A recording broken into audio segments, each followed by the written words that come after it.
The purpose of this video is to review the various types of solar filters for eye protection and equipment protection during the partial phases of a total solar eclipse. It is essential that you observe the partial phases of a total solar eclipse with commercially available solar filters manufactured for this purpose. The various types of solar filters will block 99.99% of the visible light from the sun, as well as infrared wavelengths. These solar filters are always placed in front of the camera lens, telescope, finder scope, binoculars, or spotting scopes. Not using a proper solar filter installed correctly can cause blindness or ruin your equipment. During totality, you do not need a solar filter.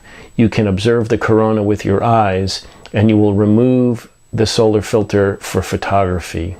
During the partial phases, when just looking up at the sun with your eyes, your options are commercially available cardboard solar glasses or card viewers from a reputable company. These are usually made with black polymer. They create a yellow-orange sun appearance with good optical quality image. You can also use number 14 density welder's glass. You just hold it up in front of the sun to view with your eyes.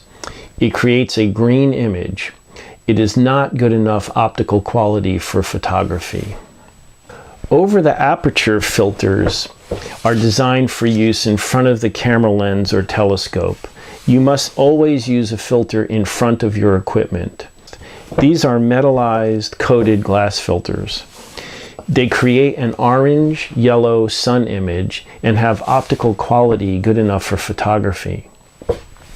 You can also buy sheets of black polymer from which you can make your own solar filters.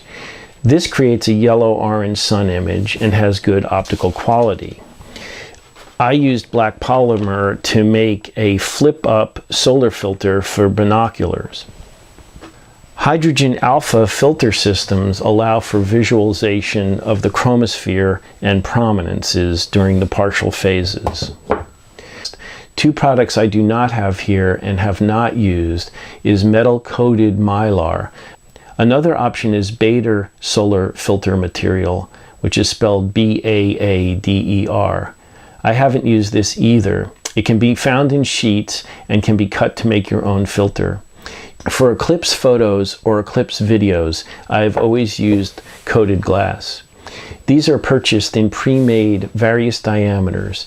You want to purchase them at a diameter that is slightly bigger than the diameter of your lens or telescope. You will then pad the inside of the frame with some self-stick felt or foam to hold the filter snugly on, but also allowing it to be removed and replaced without jarring or moving your gear. It is important that you buy a glass solar filter that is a diameter that can be padded but come on and off of your lenses easily. There's another issue with glass filters. Sometimes the bright sun image will reflect off the top surface of the camera lens or telescope.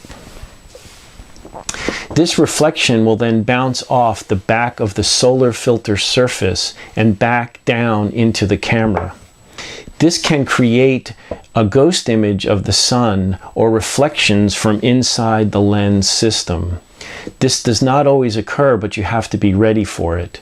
The cure for this is to angle the solar filter on the front of the lens so that the reflection gets bounced to the side and does not go directly down the optical system to the camera. This means that your filter frame and the padding inside the frame must allow you to tilt the solar filter a little bit and then hold the filter in that tilted position. Let me talk about some logistics of dealing with the solar filters during an eclipse. My Solar Eclipse Timer app will help you get through this crucial period as it announces the times. At the 2-minute or the 60-second announcement before second contact, take your final crescent phase with your solar filter still on. You will then change your camera shutter speed to prepare for imaging the diamond ring effect and Bailey's beads. After the 20-second announcement before second contact, you will quickly remove your solar filter. You will still see a very bright light from the sun in your gear. You will want to be taking a rapid set of exposures now, and you can't just drop your solar filter to the ground. You also have to be careful leaning over to place your solar filter on the ground, because you do not want to accidentally bump into your tripod and misalign your camera at this crucial moment. When totality starts, it is going to get instantaneously much darker, and your eyes are not going to be dark adapted, so it will be hard to see what you are doing. Believe me, you have to plan for what you're going to do with your filter. Think about your plan in advance. I have been at eclipses where I had to remove 3 solar filters and flip up my binocular filter. That is the reason I chose to photograph my second eclipse in Africa with short tripods, so I could be kneeling on the ground and could quickly place my filters on the ground and not have a lot of body movement. The Solar Eclipse Timer app will also help you during totality. After totality begins, start to take your images at a number of different shutter speeds to expose for the chromosphere and full corona. When the Solar Eclipse Timer announces max eclipse, stop doing photography and enjoy the eclipse with your eyes and binoculars.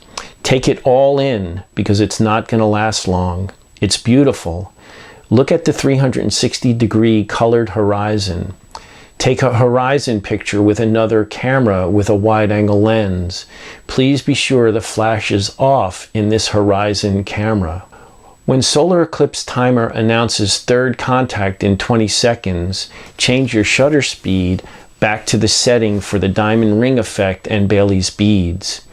When Solar Eclipse Timer announces 10 seconds, start to take relatively rapid exposures, and when the countdown from 5 seconds begins, increase the speed of taking your exposures, and you will get beautiful images of the diamond ring effect and Bailey's beads.